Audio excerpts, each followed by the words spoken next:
Jatuh bangun dalam hidup ini harus dipahami sebagai hal yang biasa. Hari ini kita bisa di bawah, hari ini kita bisa di atas, besok kita bisa di bawah lagi. Yang pasti dalam hidup ini, semua manusia pernah gagal. Bahkan pernah juga mengalami cobaan dalam hidup ini. Dan kita pun pernah dengar bahwa dengan optimis saja kegagalan itu bisa kita ubah menjadi pelajaran hidup. Kita pun pernah dengar derita-derita kita bisa kita ubah menjadi pengalaman yang menguatkan ketika kita optimis.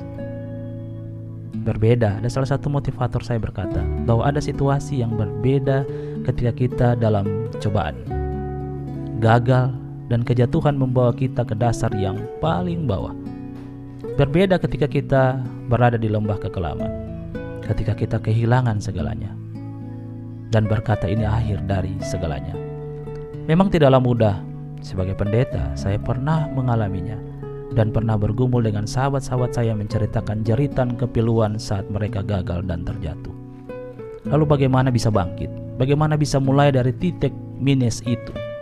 Saya mengajak kita untuk mengalami situasi 5.000 orang yang kelaparan karena mengikuti Yesus dan meyakini satu hal yang luar biasa di sana, bahwa Yesus melakukan mujizat dari yang sisa.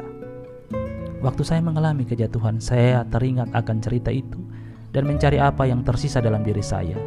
Saya menemukannya dan sisa itu adalah nafas kehidupan.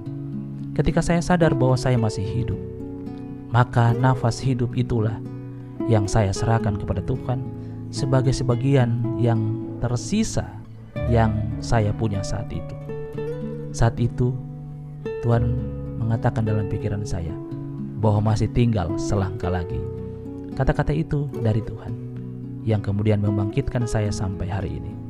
Akhirnya untuk kita, sisa itu masih ada. Dan di dalam tangan Tuhan, sisa bukan akhir, tapi awal dari sesuatu yang baru. Mari kita bersyukur.